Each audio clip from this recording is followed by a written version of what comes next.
नमस्कार। हर साल 14 सितंबर को हिंदी दिवस और फिर हिंदी सप्ताह मनाया जाता है। इस दौरान हिंदी की स्थिति पर खूब चर्चा होती है। कुछ लोग इस बात पर प्रसन्न होते हैं कि हिंदी वैश्विक परिदृश्य में अपनी जगह बना रही है कि नहीं। बना रही है तो खुशी, नहीं तो और प्रयत्न। आज जब भाषाएं खत्म हो रही है, हिंदी निरंतर फैल रही है। हिंदी निरंतर अपना विस्तार बढ़ा रही है। दुनिया भर में इसका विस्तार हो रहा है, पर इन्हीं सब के बीच एक चिंता हमारे साथ यह भी प्रकट हो रही है कि अंग्रेजी का वर्चस्व भी कायम है, मगर इस पर बात कम ही हो पाती है। एक भाषा के रूप में क्या हिंदी अपना वास्तविक स्वरूप ले पाई है? क्या वह तमाम वर्गीय दबावों, बाजारों की तिकड़मों से मुक्त होकर अपनी सशक्त पहचान बना पाई है? क्या 21वीं सदी में हिंदी में रोजगार के नवीन द्वार खुल पाए हैं? आज हमारे वक्ता हमें इन्हीं सारे विषयों पर विस्तृत जानकारी देंगे। पर इससे पहले मैं डॉक्टर ख्याति पुरोहित, अखिल भारतीय साहित्य परिषद कर्णावती महानगर एकम की ओर से आप सभी महानुभावों का स्वागत करती हूँ। आज अश्विन कृष्ण दशमी के दिन आप सभी को हिंदी सप्ताह की ढेर शुभकामनाएं। कार्यक्रम की शुरुआत करने से पहले हम लोग सरस्वती वंदना करेंगे और सरस्वती वंदना के लिए अमृत भाई पंड्या को मैं आमंत्रित करती हूँ। अमृत भाई नमस्कार। आज हिंदी पखवाड़ा के उपलक्ष्य में हमारी ख्याति बहन करीबन लास्ट 4 दिनों से सतत व्यस्त रहती है और ऊर्जा के साथ सबको प्रेरित करती है। आज नया एक दिन आया है, तो आज के दिन की प्रार्थना शुरू करते हैं सबका मंगल के लिए। भूमि मंगलम, उदक मंगलम, अग्नि मंगलम, वायु मंगलम, गगन मंगलम, सूर्य मंगलम, चंद्र मंगलम, जगत मंगलम, जीव मंगलम, देह मंगलम, मन मंगलम, आत्म मंगलम, सर्व मंगलम भवतु भवतु भवतु, सर्व मंगलम भवतु भवतु भवतु। स्वस्ति न इंद्रो वृद्धश्रवाः, स्वस्ति न पूषा विश्ववेदाः, स्वस्ति नस्तारक्षो अरिष्टानेमिः, स्वस्ति नो बृहस्पतिर्दधातु। श्रीश्चते लक्ष्मी च पत्न्या बहोरात्रे, पार्श्वे नक्षत्राणि रूपमश्विनो व्याप्तं ईषणन्निखाण मम ईखाण सर्वलोकं म ईखाण शान्ति शान्तिः शान्तिः।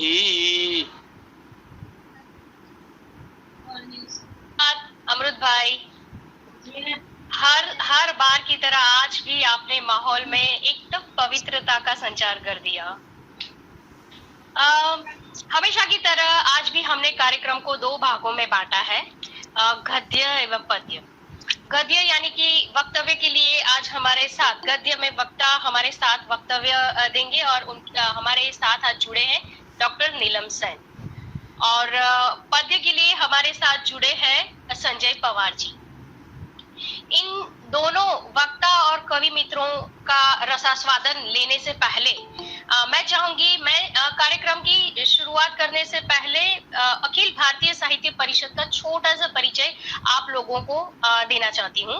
अखिल भारतीय साहित्य परिषद मूल रूप से एक वैचारिक साहित्यिक संगठन है। सत्यम शिवम सुंदरम उसका मुद्रा लेख है। राष्ट्रीय पुनः निर्माण के व्यापक लक्ष्य के साथ संगठन का निर्माण हुआ था। भारतीय भाषा, संस्कृति, साहित्य, साहित्यकारों के लिए ये एक राष्ट्रीय संगठन बना है। परिषद की स्थापना के बारे में यदि मैं बात करूं तो 27 अक्टूबर 1966 के दिन दिल्ली में इसकी स्थापना हुई थी और इसका सर्वप्रथम अधिवेशन भी दिल्ली में साहित्यकार जैनेन्द्र कुमार जी की अध्यक्षता में हुआ था। हर 3 साल में राष्ट्रीय अधिवेशन होता है। पिछले साल का जो अधिवेशन हुआ वे हरदोई, उत्तर प्रदेश के हरदोई में हो चुका। संस्था का उद्देश्य भारतीय भाषा साहित्य की उन्नति और संस्कृति और साथ में साहित्य और साहित्यकारों के उत्साहवर्धन एवं प्रेरणा बनी रहे ऐसे कार्यक्रमों को ज्यादा से ज्यादा आयोजित करना, ये उद्देश्य है। उनके विविध कार्यक्रमों में जिस तरह से आज हमने कार्यक्रम को 2 भागों में बांटा है, गद्य पद्य, तो संस्था के कार्यक्रम हर हमेश के लिए गद्य और पद्य के कार्यक्रम का आयोजन करता रहता है। साहित्य अकादमी का, हमारा साहित्य परिषद का जो त्रैमासिक पत्रिका निकलती है, साहित्य परिक्रमा नाम है, जो हिंदी भाषा में प्रकाशित होती है। और ये शोध लेख, साहित्यिक रचना, वे गद्य हो या पद्य, इन सारे भारतीय भाषाओं में जो भी साहित्यकार रचना करते हैं उन सारे रचनाकारों को, सारी रचनाओं को आमंत्रित करती है। तो फिर से एक बार अखिल भारतीय साहित्य परिषद कर्णावती महानगर एकम से मैं डॉक्टर ख्याति पुरोहित आप सभी का स्वागत करती हूँ, वंदन एवं अभिनंदन। तो आज के कार्यक्रम की बात करें कि आज के कार्यक्रम में हमारे साथ, जैसे कि मैंने कहा कि वक्ता के रूप में हमारे साथ जुड़े हैं डॉक्टर नीलम सेन। नीलम सेन जी का मैं छोटा सा परिचय देना चाहूंगी कि नीलम सेन ने राजस्थानी और गुजराती लोक कथाओं का तुलनात्मक अध्ययन पर अपना पीएचडी कार्य संपूर्ण किया है।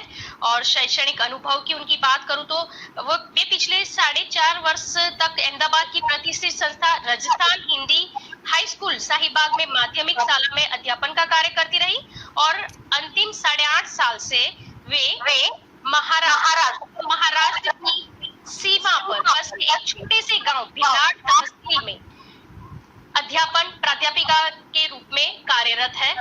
तो नीलम सेन, जिनकी कार्यभूमि, जन्मभूमि एवं कर्मभूमि अहमदाबाद से ही जुड़ा है, इनको हम आज हमारे इस कार्यक्रम में वक्ता के रूप में आमंत्रित करना चाहेंगे। नीलम जी, आप आए और आपकी वाणी का संचार करें। आपका स्वागत है। म्यूट है नीलम जी, आपका माइक म्यूट है। धन्यवाद। सर्वप्रथम अखिल भारतीय साहित्य परिषद का मैं धन्यवाद ज्ञापित करना चाहूंगी, जिन्होंने आज मुझे इस अवसर पर, हिंदी पखवाड़ा मनाने के अवसर पर मुझे याद किया। और इस कार्यक्रम में मुझे आमंत्रित करने के लिए डॉक्टर ख्याति जी का भी आभार मानती हूँ। उनसे मेरी अधिक मुलाकात तो नहीं रही, पर मुझे याद है जहां तक हमारी पहली मुलाकात थी, पीएचडी में प्रवेश लेने के लिए जब हम गए थे, तब पहली बार मिले थे। और लगभग 3-4 बार की मुलाकातों में अधिक नहीं 3-4 मिनट ही जैसे मिले हो, पर एक अपनापन सा इनके साथ जैसे जुड़ गया और मैं इसके लिए इनसे धन्यवाद ज्ञापित करती हूँ।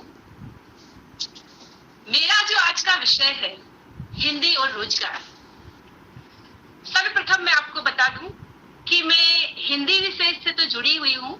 मेरी जो मूल भाषा है, मेरी मातृभाषा जो है वो राजस्थानी है और दोनों मुझे अति प्रिय है। तो जब यहाँ काव्य पाठ और गद्य और पद्य का समन्वय है, तो मैं भी अपनी बात एक छोटी सी काव्य पंक्ति से आरंभ करना चाहूंगी। कहा गया है, किसी कवि ने कहा है, और वो पंक्तियां मेरे दिल को बहुत छू गई हैं, इसलिए मैं अपने वक्तव्य की शुरुआत इन्हीं पंक्तियों से करूंगी। हिंदी मारो काळजियो, राजस्थानी है जान। हिंदी मारो काळजियो, राजस्थानी है जान। इन दोनों भाषा बिना रेसी कठे पिछान। तो इन दोनों भाषाओं के बिना मेरी पहचान अधूरी है, मेरा व्यक्तित्व अधूरा है। आज का विषय है हिंदी और रोजगार, जो कि आज के बच्चों की मूल प्रश्न भी यही है। मैं एक महाविद्यालय से संलग्न हूँ और हर वर्ष, प्रत्येक वर्ष मेरे यहाँ प्रवेश लेने के लिए 12वीं कक्षा पास करके जब विद्यार्थी आते हैं, तब सबसे बड़ा उनके मन में प्रश्न होता है कि हम किस विषय का चुनाव करें। और इस चुनाव में वो हमेशा सोचते रह जाते हैं।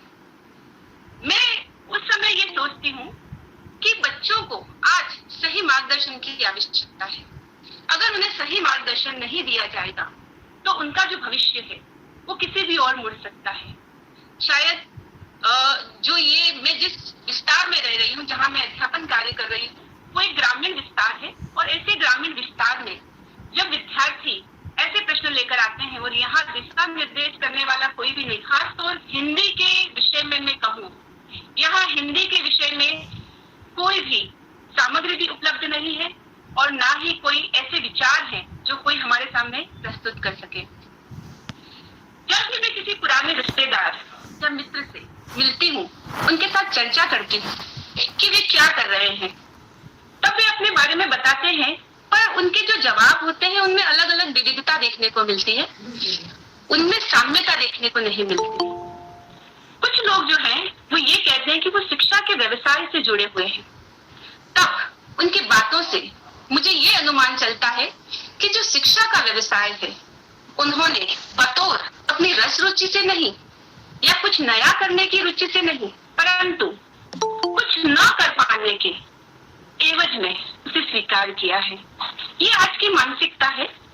मतलब ये नहीं है कि कुछ न कुछ करना था और बदले में हमने शिक्षा के व्यवसाय को चुन लिया। प्रत्येक व्यक्ति को अपनी आजीविका के लिए जिद्दोजहद करनी पड़ती है और इसमें कोई शंका की बात है नहीं।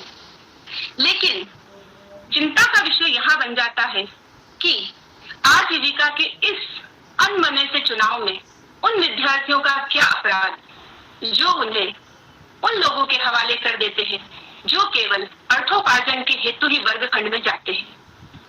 यहाँ पर बहुतान कशी नहीं की जा रही है, पर अधिकांश रूप से यही सत्य है, यही देखा गया है। आजीविका यापन और अर्थोपार्जन के इस दौर में हम सब इतने लीन हो गए हैं कि पता ही नहीं चलता कि अनेकों इम्तिहान देकर, साक्षात्कार का सामना कर कर जिस नौकरी को पाकर हम धन्यता का अनुभव कर रहे हैं, वो नौकरी उनका सपना था या सामाजिक परिवेश के अदृश्य संवेगित दबाव की बाय प्रोडक्ट। प्रश्न होता है, सपना था तो क्या आत्मसंतोष तथा माता पिता के विश्वास और स्वयं को सिद्ध करने का सपना, या फिर समाज एवं राष्ट्र के नव निर्माण के लिए अपना समूचा श्रेष्ठतम समाज एवं राष्ट्र के को समर्पित करने के लिए मन में जो विचार आए उसे किसी भी भेदभाव के बिना अपने सम्मुख प्रस्तुत कर विद्यार्थियों में भेदभाव के बिना उन्हें उसके योग्य बनाने का प्रयास करना सोचने पर हमें मजबूर करता है कि अगर ये सारे प्रश्न हमें चिंतन के लिए बाध्य करते हैं तो शिक्षा व्यवसाय से जुड़े व्यक्ति को स्वयं को बदलना होगा या फिर जीवन यापन के लिए उसे अन्य कोई व्यवसाय की व्यवस्था कर लेनी चाहिए। भारतीय संस्कृति की मैं बात करूं तो उसमें गुरु की परंपरा हमेशा से रही है और कोई भी संस्कृति हो, किसी भी देश की संस्कृति हो, उसमें हमेशा से गुरु की परंपरा रही है। कहा गया है संस्कृत में, काक चेष्टा बको ध्यानम स्वान निंद्रा तथे च अल्पहारी ग्रह त्यागी विद्यार्थी पंच लक्षणम।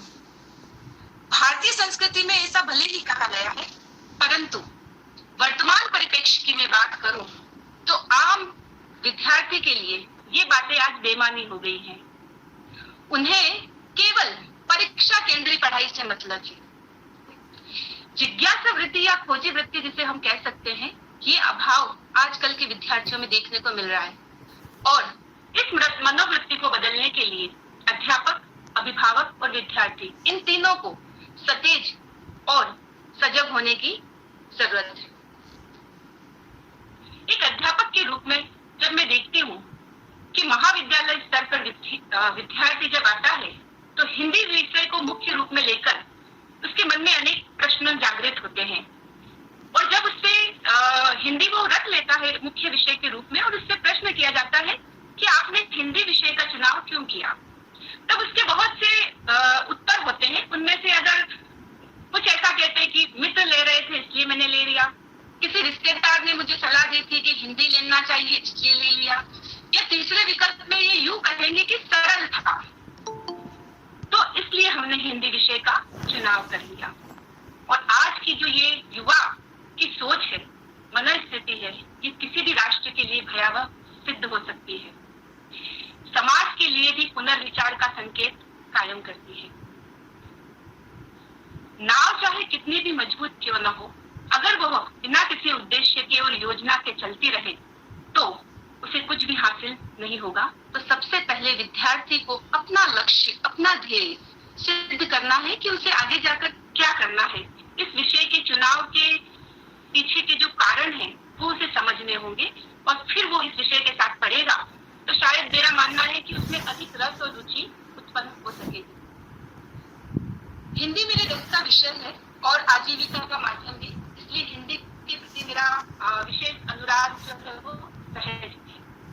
लेकिन सखेत कहना पड़ रहा है मुझे कि माध्यमिक स्तर से ही भारतीय संस्कृति के प्राचीन और अर्वाचीन स्तर में भारतीय संस्कृति के स्वरूप का जो संवाहक और धरोहर तुल्य जो दो भाषाएं हैं, जैसे हिंदी और संस्कृत भाषाएं हैं, वे एक दूसरे के विकल्प में रख दी गई हैं। या तो विद्यार्थी को संस्कृत लेना पड़ेगा या विद्यार्थी को हिंदी, जबकि ये दोनों भाषाएं अपना अपना अलग महत्व रखती है और दोनों ही अनिवार्य हैं। यदि हमें भारतीय संस्कृति को समझना है तो हमें संस्कृत भाषा भी पढ़नी पड़ेगी और हमें हिंदी भाषा भी पढ़नी पड़ेगी। यद्यपि इसका हेतु जो हो गया है वो छात्रों का विश्व स्तरीय प्रदर्शन के लिए तैयार करने के लिए हमें विस्तृत फलक भी तैयार करना पड़ेगा और ये बात स्वीकार करनी पड़ेगी कि ऐसा करने से हिंदी जो है एक विषय के रूप में काफी नहीं, उसे उसमें भी बहुत आगे प्रगति करने की आवश्यकता है। आज कितने अभिभावक हैं जो अपने छात्रों को हिंदी के विषय में, हिंदी को मुख्य विषय के रूप में लेकर आगे बढ़ाना चाहते हैं? संख्या बहुत कम है। हम अगर मैं जिनसे पढ़ी हूँ उन्हीं अध्यापकों की बात करूं तो मैं भी ये देखती हूँ कि उन्होंने अपने बच्चों को भी हिंदी विषय नहीं दिलाया है। और इसके साथ जब इसकी शुरुआत अगर कहीं से करनी है तो सर्वप्रथम हमें अपने आप से करनी पड़ेगी। और जब ये अहिंदी भाषी राज्य है और यहाँ तो हिंदी की स्थिति हिंदी भाषी राज्यों से तो तुलना में काफी पीछे है और इसे आगे लाने के लिए, इस पर चिंता करने के लिए हमें सभी को एकत्रित होना पड़ेगा। विश्व का प्रत्येक राष्ट्र ये स्वीकार करता है कि आने वाला जो समय है वो उसकी संस्कृति का अस्तित्व उसकी भाषा पर निर्भर करेगा। भाषा ही है जो संस्कृति के प्राचीन मूल्यों। नीलम जी, मुझे माफी कि मैं आपकी बात को बीच में रोक रही हूँ, पर आपकी आवाज थोड़ी सी कट हो रही है। हमारे जो टेक्निकल जो रिकॉर्डिंग करने वाले भाई है ना, रितेश भाई, वे मुझे लगातार मैसेज कर रहा है कि नीलम जी से कहिए थोड़ा सा माइक के करीब आवाज आए, ऐसा करें, उनकी आवाज कट रही है ना, तो रिकॉर्डिंग में फिर आवाज सही नहीं आएगी। सॉरी हाँ, आपको बीच में रोकने के लिए। हाँ, कोई बात नहीं, मैं ऐसा थोड़ा करती हूँ जिससे मोबाइल पास रह सके। हाँ, सही।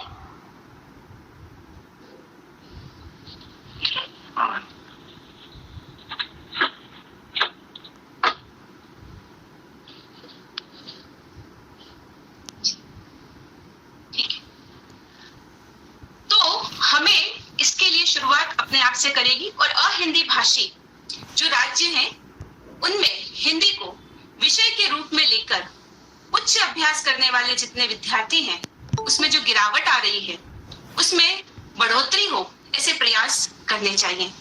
ऐसे समय में हमें हमारी राष्ट्रभाषा के प्रचार प्रसार के लिए कटिबद्ध होना पड़ेगा और ठोस एवं दीर्घ जैसे कदम भी उठाने पड़ेंगे। गहराई से सोचने पर हमें ये पता चलता है कि किसी एक के मत्थे मरने जितनी ये सरल बात नहीं है, क्योंकि लोग कहते हैं कि सिस्टम ठीक नहीं है, सिस्टम कहता है अध्यापक ठीक से कार्य नहीं कर रहे हैं, अध्यापक कहते हैं कि विद्यार्थी ध्यान नहीं देते हैं और उनके जो अभिभावक हैं वो जागृत नहीं है। मतलब ये है कि एक चक्र सा बन गया है और जिसका सिरा मिलना मुश्किल है। तो इसका एक ही उपाय है, ऐसा नहीं है कि इसका उपाय नहीं है, इसका उपाय भी है, पर वो जो उपाय है वो आयुर्वेद की तरह है, धीमा है और थोड़ा लंबा है लेकिन संभव है।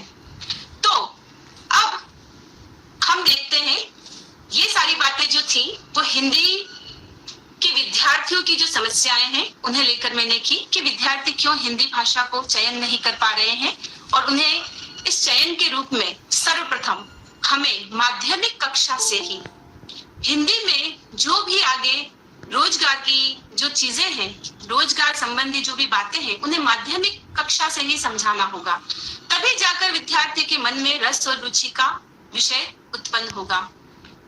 कल मैं ऐसे ही बैठी थी और लिख रही थी, पास में मेरी बेटी भी बैठी हुई थी और मेरे मन में एक ऐसे ही पंक्ति आई।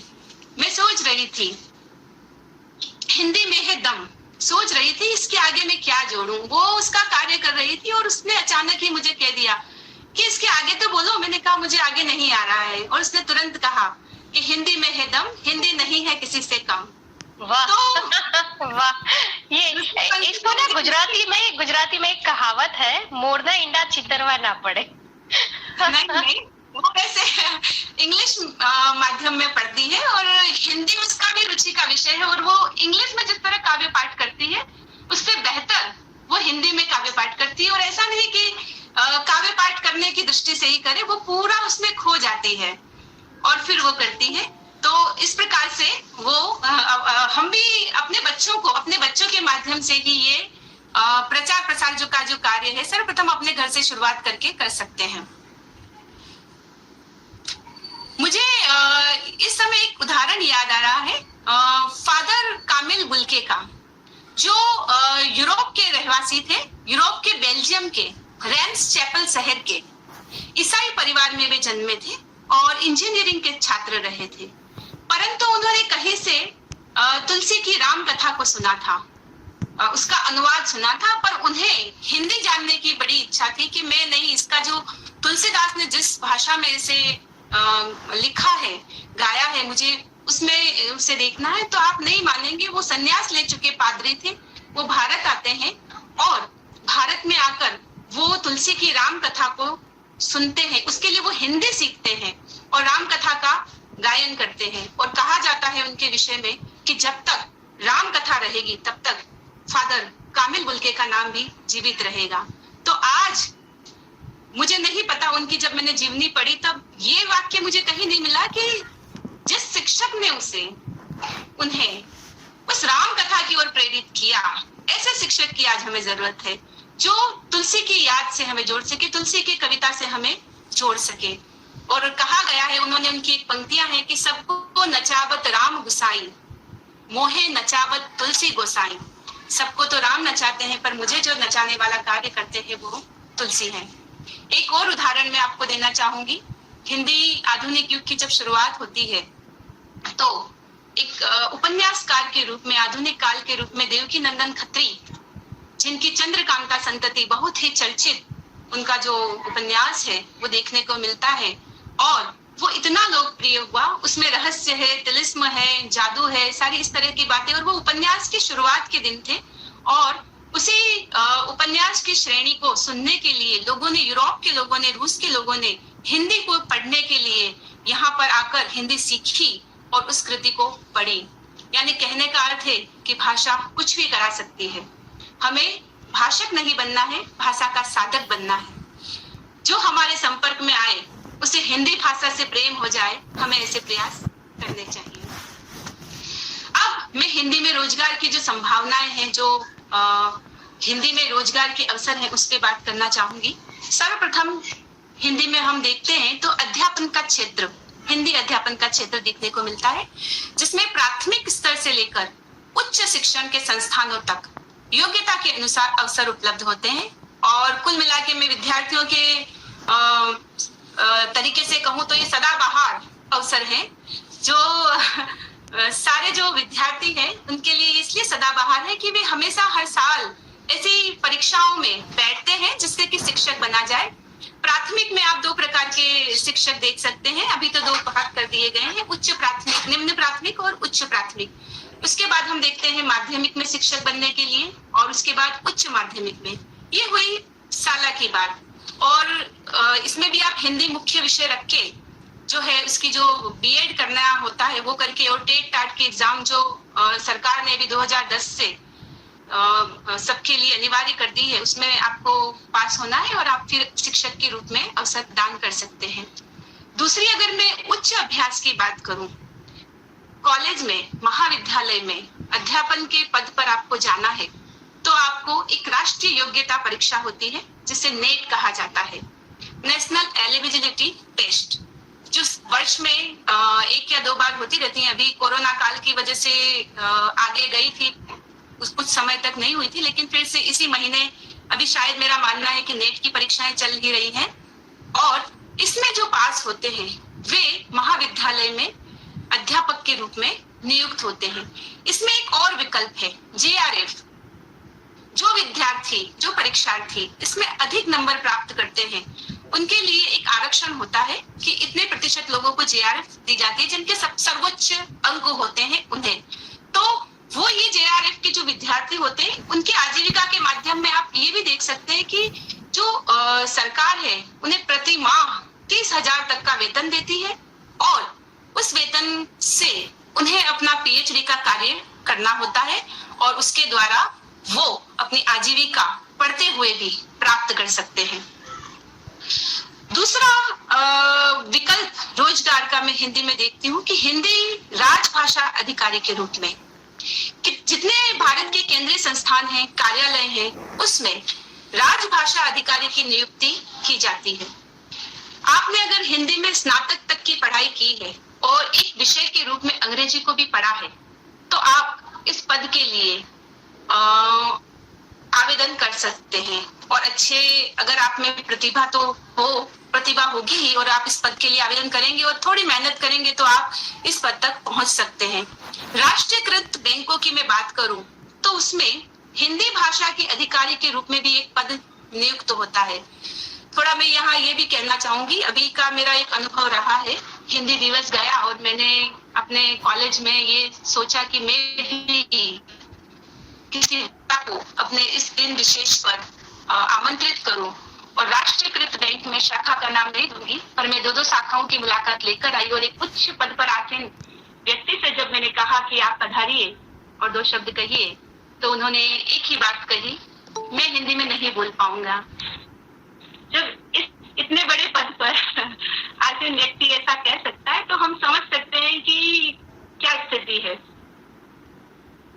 तीसरा अगर उदाहरण देखें तो हिंदी पत्रकारिता है, इसमें ख्याति जी आप भी जुड़ी हुई हैं, पत्रकारिता से आपका संबंध रहा है जहां तक मुझे अनुमान है। तो पत्रकारिता जो है वो रोजगार का आकर्षक विकल्प है। मेहनती प्रतिभावान युवाओं के लिए अनेक संभावनाएं इसमें बनी हुई है। समाचार पत्र है, समाचार जो चैनल है, उनके अलावा पत्र पत्रिकाओं में जहां हिंदी भाषी प्रतियोगिता के लिए अनेक अवसर दिए जाते हैं, और आप इसमें भी अपना जो है आर्थिक उपार्जन कर सकते हैं। अगला मैं कहूं तो अनुवादक की भूमिका है। अनुवादक के रूप में आप अपना भविष्य जो है देख सकते हैं, जिसे हम दुभाषिया भी कहेंगे। करना ये है कि आपको 2 भाषाओं का ज्ञान तो होना ही चाहिए, और इसमें बहुत काम चल रहा है। कल की जो हमारी वक्ता थी डॉक्टर उर्मिला जी, वो भी एक अच्छी अनुवादक हैं। उनका जो कार्य था, कल आपने जैसे परिचय में बताया कि उनका PhD का कार्य भी अनुवाद पर ही आधारित है, और अनुवाद के क्षेत्र में हम जो है बहुत सी चीजें जो है, जो भाषा का ज्ञान दूसरे को नहीं है उसे हम उससे अवगत करा सकते हैं। जैसे कि मैं कहूँ कि मुझे बंगाली भाषा नहीं आती है, परंतु जिसे बंगाली और हिंदी दोनों आती हो, तो बंगाली में से हिंदी में उसका अनुवाद करके हिंदी के जो पाठक हैं उसको बंगाली साहित्य का रसास्वाद करा सकते हैं। राजनीतिक संस्थाएं होती हैं, उनमें भी हम अनुवाद का क्षेत्र देख सकते हैं। खास करके पर्यटन स्थल जहां हम घूमने जाते हैं, वहां भी भाषा की बहुत समस्याएं देखने को मिलती है। तो आप एक ऐसे मार्गदर्शक हैं जब आपको एक से अधिक भाषाएं, हिंदी के साथ अन्य भाषाएं भी आती हैं, तो आप उसको, हिंदी ऐसी भाषा है कि पूरे भारत में भले बोलने वाला कोई नहीं मिलेगा, पर समझने वाले सभी हैं, सभी को वो समझ में आसानी से आ जाती है। तो हिंदी में वो उसका अनुवाद करके, जो वहाँ की स्थानिक भाषा है उसको वो हिंदी में अनुवाद करके पर्यटक स्थल पर आने वाले जो भी प्रवासी हैं उनको वो लाभान्वित कर सकते हैं और अपना एक आय का स्रोत भी बना सकते हैं।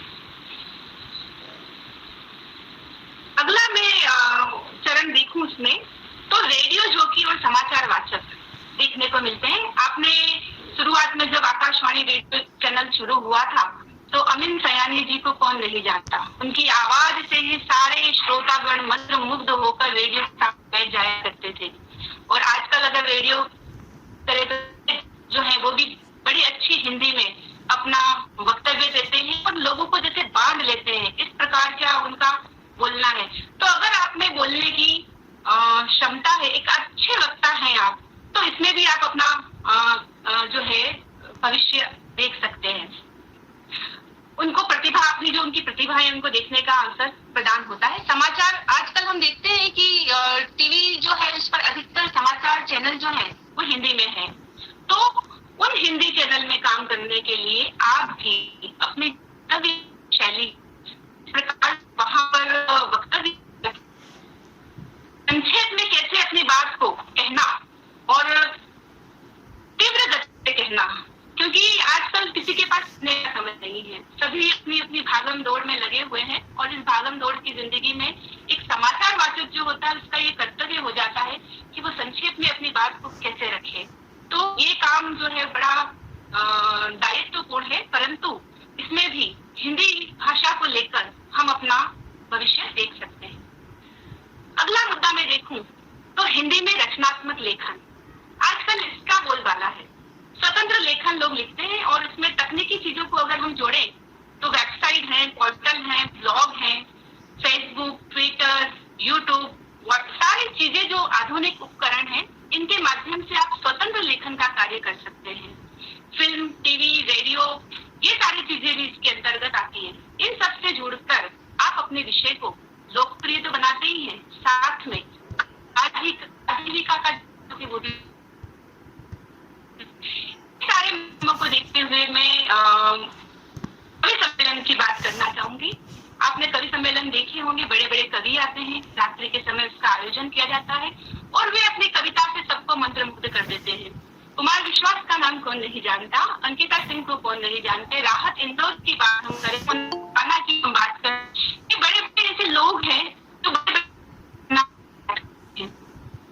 कविता लिखना ही नहीं, सबसे आम लोग कार्य करते और कार्य करते उन्हें ऐसा स्रोत भी प्राप्त होता है। और मेरा मानना है कि इसमें सबसे ज्यादा होती है। तो इस क्षेत्र में काव्य पाठ करके मंच पर अपना हिंदी का महत्व बढ़ा सकते हैं। आगे मैं देखूं तो विज्ञापन का क्षेत्र है। विज्ञापन जो है, कोई भी आप फिल्म देख रहे हो, टीवी देख रहे हो, उसमें कोई आपकी धारावाहिक चल रही है, आवाज टूट रही है, अभी आ रही है? आ रही है, बीच में पीछे थोड़ा समय था कि बिल्कुल टूट कर आ रही थी। अभी सही है, आप करिए कंटिन्यू। हाँ जी। तो विज्ञापन का जो क्षेत्र है, विज्ञापन का अर्थ है किसी भी वस्तु का प्रचार करना जिसको आसानी से बेचा जा सके। और विज्ञापन का जो क्षेत्र है उसमें हिंदी भाषा बहुत ही महत्वपूर्ण रूप से अपना कार्य निभाती है। तो इसमें एक संक्षिप्त पाठ, जिसको इंग्लिश में टैगलाइन कहते हैं, ये भी आजकल देखने को मिलता है। और टैगलाइन का अर्थ है एक ऐसी सोच जिसे प्रदर्शित करना कम शब्दों में। जैसे कि आप जीवन बीमा का जो संक्षिप्त पाठ है वो हम सब जानते हैं कि जिंदगी के साथ भी और जिंदगी के बाद भी। डिश टीवी का है, टाटा स्काई से लगा डाला तो लाइफ जिंदा लाला, सर्फ एक्सल, कुछ दाल अच्छे होते हैं। और एक तो जो वर्षों से प्रसिद्ध है ही, ठंडा मतलब कोका कोला। तो इस प्रकार के संक्षिप्त पाठ लिखकर भी आप किसी भी कंपनी में उसके प्रोडक्ट को बढ़ाने के लिए, उसके उत्पादन को बढ़ाने के लिए आप ऐसे संक्षिप्त पाठ करके विज्ञापन के जरिए आप अपना भविष्य और आय का जो स्रोत है वो बढ़ा सकते हैं। अगला उसमें मैं ये संभावना देखती हूँ कि आजकल कोरोना समय से ही ऑनलाइन शिक्षण जिसको हम कहते हैं वो उसकी बोलबाला है और ये अभी भी इसी के माध्यम से हम जुड़े हुए हैं। तो ये एक बहुत अच्छी चीज है और इसके माध्यम से हम अपनी आजीविका भी प्राप्त कर सकते हैं।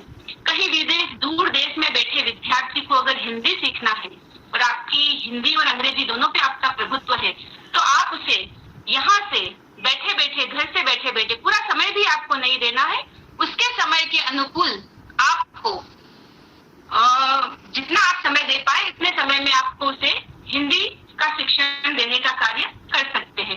इससे आपको आजीविका भी प्राप्त होगी। निजी पाठ्यक्रम है, ये भी आजकल स्वरोजगार की दिशा में महत्वपूर्ण प्रयास देखने को मिलते हैं। और अंत में जो राष्ट्रीय परीक्षाएं होती हैं, जैसे कि यूपीएससी है, बैंक की परीक्षा है, पोस्ट विभाग की परीक्षा है, ये सारी परीक्षाएं जो हैं वो हिंदी और अंग्रेजी दोनों भाषाओं में होती है। तो जब आपकी हिंदी अच्छी होगी तो आपको इनकी जो शब्दावली है इसमें कोई भी तकलीफ नहीं होगी और आराम से आप इन सारी परीक्षाओं को अच्छी तरह से दे पाएंगे और उसमें आगे भी बढ़ पाएंगे। तो कुल मिलाकर कहें तो हिंदी में जो रोजगार की संभावनाएं हैं वे अधिक हैं। बात है सिर्फ इनको जानने की, समझने की और अपनाने की। इसमें से आप किसी भी क्षेत्र में जाएं, आप अपना अच्छा इसमें कर सकते हैं। अंत में मैं 2 कविता की पंक्तियों के द्वारा अपना वक्तव्य पूरा करना चाहूंगी। शायद मेरा मानना है समय भी होने आया है, मुझे जितना समय दिया गया था। तो हिंदी जो है उसके उपलक्ष्य में किसी कवि की पंक्तियां हैं कि मुझको यही जमीन यही आसमां मिले, अगर मरकर दोबारा आऊं तो हिंदी जुबां मिले। दुनिया बहुत बड़ी है मगर इससे मुझे क्या, मुझे वतन मिले तो हिंदुस्तान मिले। जय हिंद, जय वाह, हिंदी। बहुत बढ़िया नीलम जी, बहुत बढ़िया। और मैं अभी प्रतिभाव के रूप में ज्यादा समय अभी ना लेकर सीधे हमारे जो कवि मित्र हैं उनको आमंत्रित करना चाहूंगी और अंत में मैं विस्तार से बात करूंगी। तो आज हमारे साथ जो कवि के रूप में जुड़े हैं वे हैं संजय पवार जी।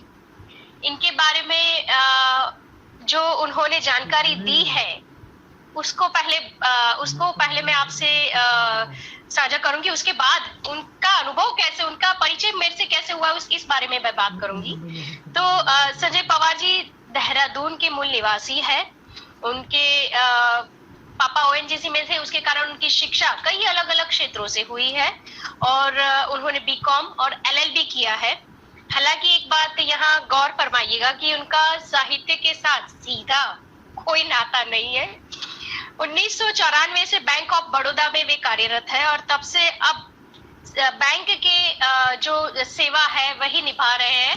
तो मेरा उनसे जो परिचय हुआ वो बैंक का एक साहित्यिक प्रतियोगिता थी जिसमें मुझे निर्णायक के रूप में बुलाया गया था। और सच पूछो तो इससे पहले मैं नहीं जानती थी और मेरा मानना भी नहीं था। मेरा शायद इतना संकुचित सोच थी मेरी कि बैंक के कर्मचारी जिनका कार्य 24 घंटों शायद कह ले अपन कि नंबरों के साथ रहता है, वे क्या साहित्य करेंगे, वे क्या साहित्य रचना करेंगे, मेरा यह मानना था। पर वहां जितने भी लोग थे, जितने भी स्पर्धक थे, उन लोगों की रचनाओं के बाद मैंने उन सबसे वंदन किया और कहा कि मेरी जो भ्रमणा थी वो आपने तोड़ी, मेरा संकुचित मन था जो आपने विस्तृत पलक दिया और मैं इसके लिए माफी चाहती हूँ। पर सच में इनकी रचना, जिनको प्रथम पुरस्कार इनको मिला था और इनकी रचना केवल रचना पाठ नहीं था, वे अभिनय के साथ वे बहुत ही अच्छी तरह अपनी रचना को अभिव्यक्त भी करना जानते हैं। तो कुछ ज्यादा ना कहते हुए इनके बारे में सीधा मैं संजय पवार जी को आमंत्रित करती हूँ। संजय पवार जी, आप आइए, आपका आमंत्रण, आपका स्वागत है। धन्यवाद। प्रथम तो आपका बहुत बहुत धन्यवाद कि आपने मुझे ये मौका दिया, ये मंच उपलब्ध कराया। और मैं जैसे कि बताया कि कविताएं मैं काफी पहले से लिख रहा हूँ, लेकिन ऐसा कभी मंच प्राप्त नहीं हुआ। बैंकों में, मैगजीनों में मैंने लिखा है, मौका मिलने पर बोला भी है। तो आज मैं जो आपके सामने पहली कविता पेश करने जा रहा हूँ उसका शीर्षक है आज का लक्ष्य। ये मैंने ये सोच के लिखी है कि अगर द्रोणाचार्य आज के समय में धनुर्विद्या देंगे तो वो लक्ष्य क्या होगा। तो ये वार्तालाप के रूप में है एक कविता, तो मैं पेश कर रहा हूं आज का लक्ष्य। देखो सामने उस वृक्ष से लटकते हुए अपने लक्ष्य लक्ष्य को देखो। दिखा जी, क्या एक देह इंसान का। अपना ध्यान लक्ष्य पे केंद्रित करो बस। क्या दिखा? देह पे अनगिनत गोलियों के निशान, फटी आंखें, लटकती जीभ और देह से टपकता हुआ खून। अपना ध्यान और केंद्रित करो बस। क्या दिखा? मां का भीगा आंचल, उसके रोते हुए स्वर जो अपने बेटे को नींद से जगाने की नाकाम कोशिश कर रही है। बहन के रोती निगाहें देख रही है भाई के छन्नी बने हाथों को, जिन्होंने सहारा देना था उसे डोली तक। और गौर से देखो, क्या दिखा? रोते बिलखते हुए बच्चे जो बड़ी मासूमियत से अपने पापा से बिस्कुट और टॉफी की मांग कर रहे हैं। गुमसुम सी बैठी पत्थर सी बनी पत्नी जो हर टपकते हुए खून में अपने भविष्य को तार तार होते देख रही है। और गौर से देखो, क्या दिखा?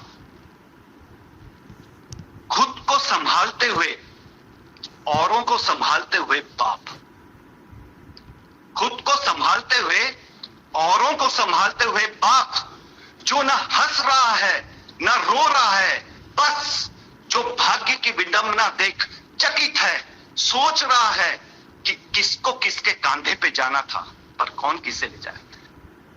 और गौर से देखो, क्या दिखा?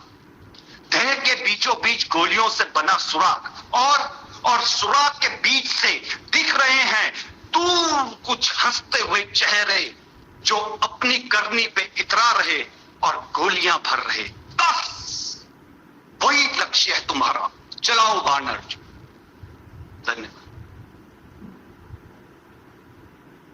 म्यूट है शायद। बहुत खूब, पर मुझे तो वही रचना सुननी है। मैं तो उसी रचना के इंतजार में हूँ।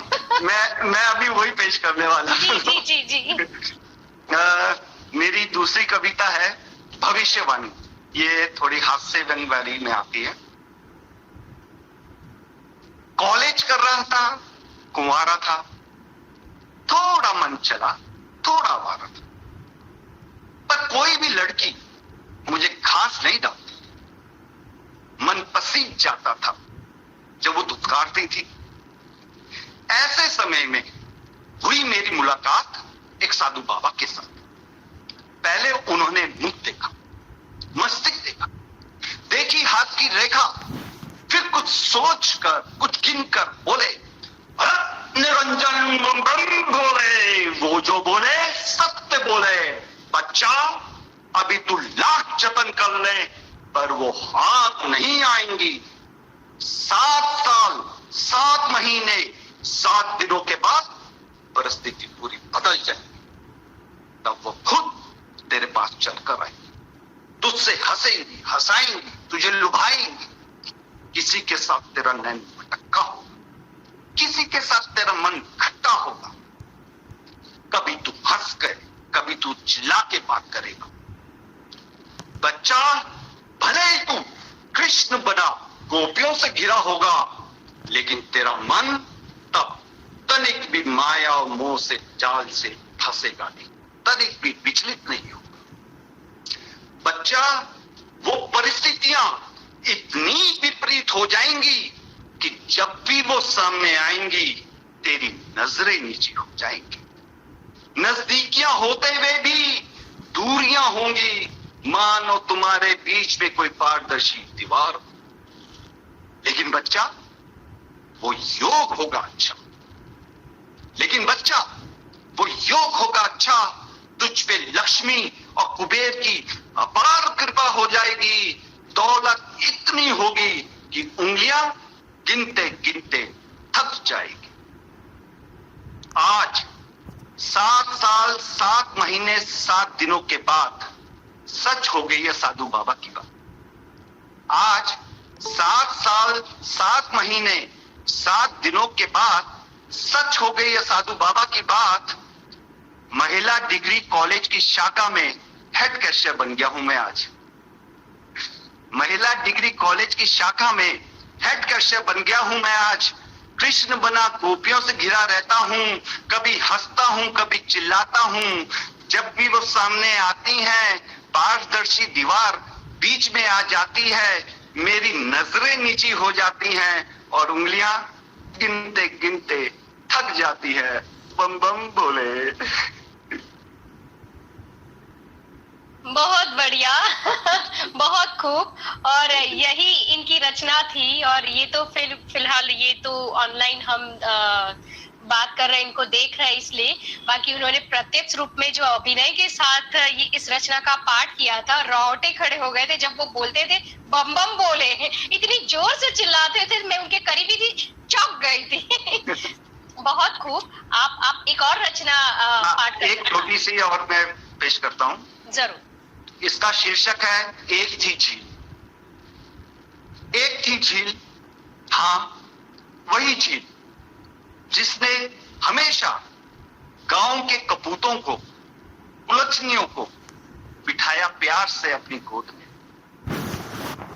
बुझाई कई प्यासों की प्यास, दिखलाया कई लोगों का उनका असली चेहरा, जिसने एक मां की तरह पूरे गांव को पाल पोस कर सींचा, उसे भटकने से बचाया।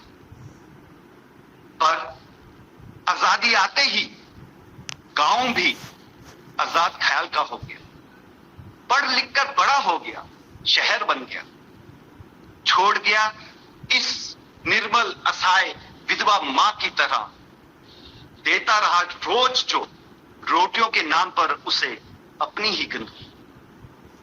पर ये झील एक मां का दिल लिए अपने बेटे के हर दोष को अपने ही आंचल में छुपाती बूढ़ी हो गई, झुर्रियां पड़ गई और एक दिन सूख कर मर गई। बहुत खूब संजय जी, बहुत खूब। आपके जो रचना है उसमें आपके जो भाव है वे शब्दों से बखूबी हम लोगों के साथ, हम लोगों तक पहुंचते हैं। और जिस भाव से आपने ये लिखा था, बिल्कुल वही भाव हम स्पर्श कर पाए हैं। बहुत खूब। नीलम जी, आपने जो बात कही थी अपने वक्त जी, सॉरी संजय जी, आप एक और रचना का पाठ करना चाहेंगे या है समय क्या? 5 मिनट है, एक रचना हो सकती है। छोटी सी एक और बोल सकता हूँ मैं? जी जी जी जी, अगर आप बोले तो। हाँ, मैंने शुरुआत कर दी पर नहीं, ऐसा कुछ नहीं है। अगर समय की कमी है तो कोई प्रॉब्लम नहीं। नहीं, आप कर सकते, एक कर सकते, कर लीजिए जी। इस कविता का शीर्षक है क्यों लगा। कई बार हमारे मन में कई चीजें देखते हैं और उसको प्रश्न उठते हैं क्यों लगा। तो क्यों का वो मैंने दर्शाने की कोशिश की है। क्यों लगा। आईना देखा तो अक्स पहचाना सा क्यों लगा, हर दाग उसके दामन का अपना सा क्यों लगा। मिलते हैं घर लोग हाथ यहां सिर्फ दोस्ती के लिए, मिलते हैं घर हाथ यहां सिर्फ दोस्ती के लिए, हर हाथ में फिर मुझे खंजर सा क्यों लगा। रहते हैं घर लोग यहां सिर्फ भाई भाई की तरह, रहते हैं घर लोग यहां सिर्फ भाई भाई की तरह, हर कूचा फिर मुझे शमशान सा क्यों लगा। जोश है, तमन्नाएं हैं, आरजू है घर दिल में, जोश है, तमन्नाएं हैं, आरजू है घर दिल में, हर इंसान फिर मुझे लाश सा क्यों लगा। कोई भी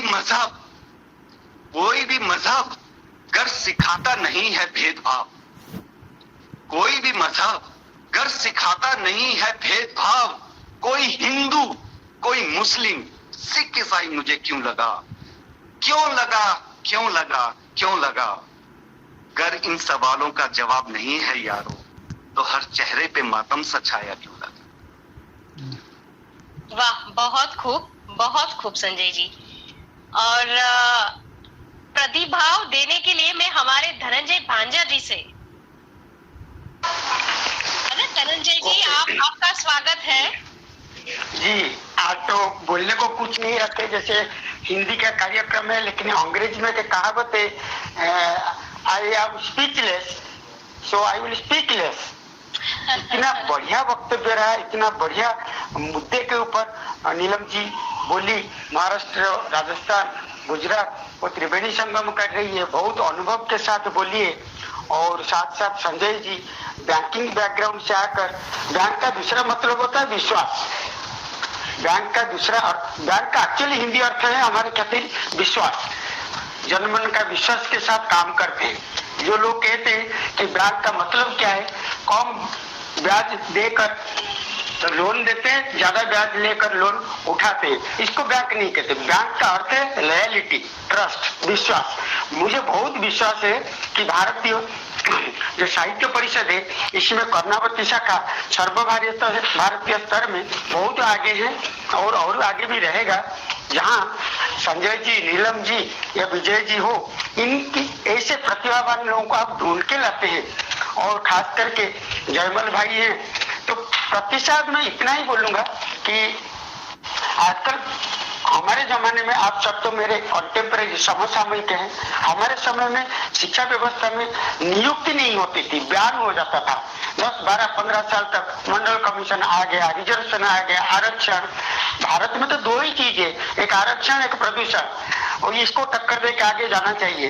तो धीरे धीरे मोदी सरकार आए हैं, 6 महीना में यूजीसी से लेकर, यूनिवर्सिटी से लेकर ग्रामीण स्तर में शासकीय स्कूल में सारे पोस्ट भरो कहा जाता है, IIT, NIT। तो अभी हिंदी के लिए संभावनाएं बहुत है। और मैडम जी जो बोली कि बच्चों को 30,000 तक वेतन मिलता है JRF में, एक्चुअली वो वेतन नहीं है, वो शिष्यवृत्ति, छात्रवृत्ति, स्कॉलरशिप होता है। जो भी हो, बच्चों का फायदा होता है आर्थिक दृष्टि से। और शिक्षा क्षेत्र में हम यदि एक ही संभावना क्रिएट कर सकते हैं जन जागरूकता के माध्यम से, कि हर विद्यालय में, हर महाविद्यालय में, हर विश्वविद्यालय में यदि हिंदी विभाग एक हो, इसमें एटलीस्ट कम से कम एक मुख्य वक्ता, जिसको हम प्रोफेसर कहते हैं, 2 एसोसिएट प्रोफेसर और 2 असिस्टेंट प्रोफेसर, ऐसे 5 पोस्ट यदि क्रिएट होगा, 5 घर यदि चलेगा, तो ऑटोमेटिकली स्वाभाविक रूप से स्वतः प्रवृत्त होकर बच्चे हिंदी के प्रति आएंगे। केवल उत्तर भारतीय नहीं है, दक्षिण भारत में भी हिंदी का बोलबाला है। हाँ, वहाँ के लोग दिखाते नहीं है, नीट एग्जाम के टाइम थोड़ा हंगामा कर देते हैं, वो दिखाते हैं, दिखावा। जबकि उनको अच्छी तरह आता है कि मेरे स्कूल में बहुत सारे लोग हैं हिंदी में बात करते हैं, जो कि साउथ इंडियन है और क्रिश्चियन भी है, पारसी लोग भी है। तो इसीलिए हिंदी की संभावना के बारे में बात करना भी एक गुस्ताखी, क्योंकि हिंदी ऑलरेडी एस्टेब्लिश है, स्थापित है। तो नीलम जी को मैं फिर से धन्यवाद दूंगा। और साथ में हिंदी संस्कृत जो ऑप्शनल के बारे में बात की है, ये हमारी विडंबना है। न्यू एजुकेशन पॉलिसी, राष्ट्रीय शिक्षा नीति आ रही है, धर्मेंद्र प्रधान जी यहाँ के जो कर रहे हैं मॉडिफाई, ठीक है, लेकिन हिंदी संस्कृत ऑप्शनल नहीं करेंगे तो त्रिभाषी सूत्र नहीं रहेगा NCERT, GCERT का। अंग्रेजी, हिंदी साथ साथ और कुछ है, तो गुजराती कहाँ जाएगी, मराठी कहाँ जाएगी? तो इसलिए प्रादेशिक और राष्ट्रीय और वैश्विक, अंतरराष्ट्रीय 3 भाषा को त्रिभाषी सूत्र के चक्कर में हम ऑप्शनल कर देते हैं, ये हमारी विडंबना है। तो इसके लिए सारे शिक्षक को सामूहिक रूप से प्रयास करना चाहिए, छात्रों के प्रति अलग ढंग से पढ़ाना चाहिए, ताकि छात्र आकृष्ट हो। दिनकर से लेकर प्रसाद तक, निराला से लेकर बाकी बच्चन साहब तक, रामधारी सिंह दिनकर, ये सबके लेखक के प्रति, प्रेमचंद के प्रति। और कल जो बोल रही थी वक्त्री बोल रही थी कि अलग अलग राज्यों में भी हिंदी में लोग लिखते हैं, सिर्फ 11 हिंदी भाषी राज्य में नहीं, अण हिंदी राज्यों में भी हिंदी के कवि हैं। तो इनके लेख को अनुवाद किया जाए, ट्रांसलेट किया जाए, बहुत बड़े बड़े पब्लिकेशन है। तो बहुत आगे संभावना के साथ साथ सकारात्मक सहयोग के साथ हम आगे बढ़ेंगे, बढ़ भी रहे हैं। और कविता के बारे में क्या बोलूं, खंजर पर मैं अटक गया, मेरा सरनेम भंज है और मैं खंजर में अटक गया। संजय जी आप बहुत अच्छा बोले, क्या कहना, आपके चारों पोएम बहुत अच्छे लगे। और नसीब है ख्याति बहन की, वो आपसे रूबरू मिली है, कभी भविष्य में, निकट भविष्य में मुलाकात हो पाएगा तो आपसे मिलेंगे जरूर। और बस इतना ही मैं प्रतिशत, मैं तो तैयारी में नहीं था, ख्याति मैडम मुझे फंसा दी चक्कर में, तो मैं फंस गया, थोड़ा बोल दिया। बड़े लोग तो बैठे हैं, बोलेंगे। और नीलम जी आपको फिर से मैं प्रणाम करता हूँ, संजय जी आपको मैं नमन करता हूँ। और चलिए आज शायद आज आखिरी है, ये आखिरी है पखवाड़ा का, सप्ताह का आखिरी है। साहित्य परिषद तो चलता रहेगा, सिलसिला निरंतरता के साथ हम जुड़ेंगे, फिर यही पटल पर मिलेंगे। समय आने के पर हम ऑफलाइन में शारीरिक रूप से एक दूसरे को मिलेंगे और आगे बढ़ेंगे। बस इतना ही बोलूंगा, धन्यवाद। धन्यवाद। धन्यवाद भांजा जी। नीलम जी, संजय जी, मैं धनंजय भांजा जी का थोड़ा सा परिचय देना चाहती हूँ। वे संस्कृत के शिक्षक हैं और अगर मैं गलत नहीं हूँ तो वे 30 साल से भी अधिक शिक्षा, है ना, 30 साल से भी अधिक शिक्षा की सेवा सूरत में स्कूल में कर रहे हैं। इसके अलावा ये NCERT की जो पाठ्यक्रम है उसमें उनकी भूमिका बहुत अहम दर्जे की है। मैं बोल ही रहता हूँ CPSC में साल में 1-2 बार मैं जाता हूँ। भले में लेक्चर प्रोफेसर नहीं हुआ, लेकिन मेरे सारे फ्रेंड्स शांति निकेतन से लेकर तिरुपति केंद्रीय संस्कृत विश्वविद्यालय, सारे यूनिवर्सिटी में, कोई वाइस चांसलर, कोई डीन, कोई काउंसिल मेंबर, कोई सीनेट मेंबर, तो इसलिए लोगों को यहाँ लगता है आप ऑर्डिनरी TGT होकर इतने लेवल में कैसे लोगों को जानते हो। मैं किसी को मेरा परिचय यहाँ नहीं दिया हूँ कि मेरे फ्रेंड लोग कहाँ पहुंचे। जैसे कहते ना, संसर्गजा दोष गुणा भवन्ति, अच्छे संसर्ग से दोष भी बढ़ जाएगा, गुण भी बढ़ेगा, और खराब संसर्ग से दोष बढ़ेगा। तो इसीलिए मुद्रा राक्षस में कहावत है, संसर्गजा दोष गुणा भवन्ति। अच्छे लोगों के साथ रहो, 99 चोरों के साथ यदि साधु रहेगा उसको लोग चोर कहेंगे, 99 साधु के साथ चोरों के साथ साधु रहेगा वो चोर हो जाता है। तो इसीलिए ये चलता है, इनिशिएटिव में बुक रिव्यू चलता है, ठीक है। और मेरे 6 किताब लिखा हूँ। एक किताब MA में संस्कृत डिपार्टमेंट में जो ट्रेडिशनल संस्कृत, उसी में 100 मार्क का टेक्स्ट बुक है। अभी वो मॉरिशस में भी, मॉरिशस यूनिवर्सिटी में लास्ट ईयर बुक को भी पाठ्य पुस्तक के रूप में मान्यता प्राप्त हुआ है। ग्रामर बुक लिखा हूँ, रिसर्च पेपर लिख रहा हूँ, और एक संस्कृत पेपर में 12 साल से संस्कृत का पेपर, उसका मैं एडिटिंग सब एडिटिंग काम करता हूँ। अभी वही न्यूज लिख रहा था, और आपका जो प्रोग्राम हुआ 7 दिन का, मैं 7 दिन तो न्यूज नहीं कर पाऊंगा, समय अभाव, स्थान अभाव, इसीलिए एक ही न्यूज मेरा कल या परसों आ जाएगा। इसमें 2-3 वक्ताओं के बारे में थोड़ा बहुत लिखूंगा, और हो सके तो फोटो आप लोगों का ले लिया हूँ, जरूर करूंगा। बस ऐसे चलता रहता है, समय के साथ साथ, धारा के साथ साथ। जरूर, धन्यवाद। धन्यवाद धनंजय जी, आपका हृदय तल से धन्यवाद।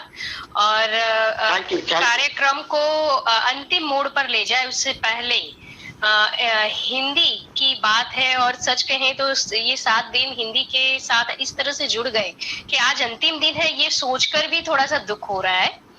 पर इस 7 दिनों में जैसे वक्ता और हमारे कवि मित्र जो रहे हैं, उन्होंने हिंदी के हर पहलुओं को छुआ है। तो अंत में मैं सिर्फ एक कविता जो मुझे बेहद अच्छी लगती है, जो मैंने नहीं लिखी है, मैंने ये इंटरनेट पर देखी थी और मुझे बहुत अच्छी लगी थी, इसलिए मैं एक कविता है, छोटी सी रचना है, इसको आप सबके सामने पाठ करना चाहूंगी। जन जन की भाषा है हिंदी, भारत की आशा है हिंदी, जिसने पूरे देश को जोड़े रखा है वो मजबूत धागा है हिंदी। हिंदुस्तान की गौरव गाथा है हिंदी, एकता की अनुपम परंपरा है हिंदी, जिसके बिना हिंद थम जाए ऐसी जीवन रेखा है हिंदी, जिसने काल को जीत लिया है ऐसी कालजयी भाषा है हिंदी। तरल शब्दों में कहा जाए तो जीवन की परिभाषा है हिंदी, जीवन की परिभाषा है हिंदी।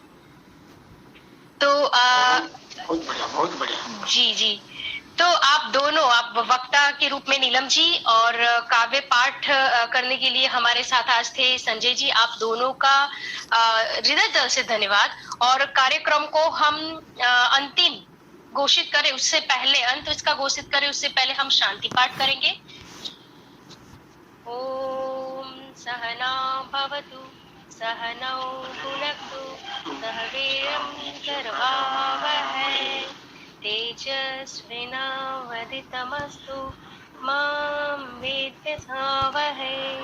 ओम शांति शांति शांति।